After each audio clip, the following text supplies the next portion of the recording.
cristianismo já passou por momentos terríveis, os quais esperamos que jamais voltem.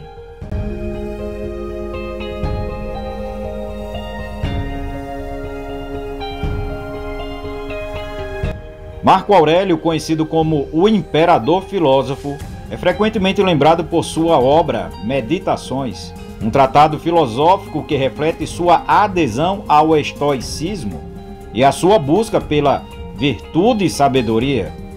No entanto, seu reinado entre os anos de 161 e 180 d.C. foi também marcado por uma postura contraditória em relação aos cristãos, os quais enfrentaram perseguições terríveis sob seu governo. Essa perseguição ocorreu em um contexto complexo envolvendo fatores políticos, sociais e religiosos. No século II, o cristianismo era uma religião emergente vista com desconfiança pelas autoridades romanas. Os cristãos eram tidos como perturbadores por não adorarem os deuses romanos e também eram considerados desleais ao imperador, já que se recusavam a participar do culto imperial, ou seja, de adorarem ao imperador. A recusa dos cristãos em participar dos rituais públicos como a adoração aos deuses e ao imperador romano era interpretada como uma ameaça à paz e à estabilidade do império. Marco Aurélio era defensor das tradições romanas e via o cristianismo como uma ameaça à ordem social e religiosa estabelecida. Sua filosofia estoica, embora focada na virtude individual, não o impediu de agir com severidade contra aqueles que consideravam uma ameaça ao Estado e, nesse caso, ao seu governo.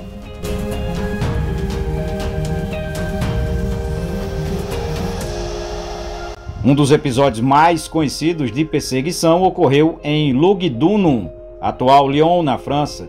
Cristãos foram presos, torturados e executados publicamente em espetáculos no anfiteatro. Entre as vítimas estava Blandina, uma escrava que se recusava a renunciar à sua fé em Cristo. Segundo alguns pesquisadores, nesse momento a perseguição não foi sistemática em todo o império ao mesmo tempo, mas ocorriam em resposta a crises locais, como pragas, fomes ou desastres naturais que eram frequentemente atribuídos à ira dos deuses por causa da presença de cristãos. No entanto, Marco Aurélio teria decidido perseguir os cristãos. Marco Aurélio via os cristãos como fanáticos que colocavam suas crenças acima do bem comum, o que justificava, em sua visão, a repressão. Os cristãos eram submetidos a torturas brutais, como flagelação, queimaduras e exposições às feras selvagens dos anfiteatros. Esses atos eram realizados publicamente para servirem de exemplos e dissuadir outros de aderirem ao cristianismo. Apesar do sofrimento, muitos cristãos mantiveram sua fé, o que inspirou outros a se converterem e fortaleceram as comunidades cristãs.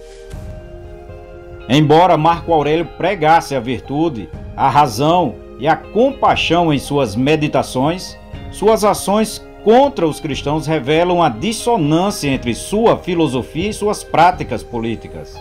Ele via o cristianismo como uma superstição irracional, uma ameaça à ordem pública, o que o levou a autorizar medidas severas contra seus seguidores. Marco Aurélio é lembrado como um dos bons imperadores de Roma, mas seu tratamento com relação aos cristãos mancha esse legado.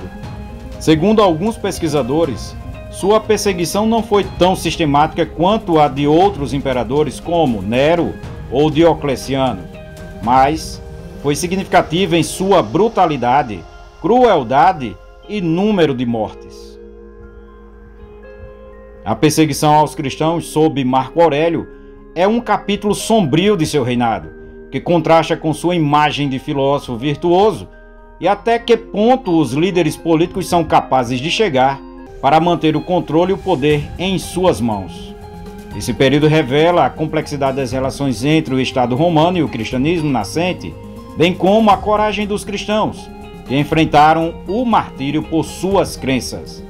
A história dessas perseguições não apenas destaca o sofrimento dos primeiros cristãos, mas também mostra como sua resistência contribuiu para o crescimento e a consolidação do cristianismo no Império Romano.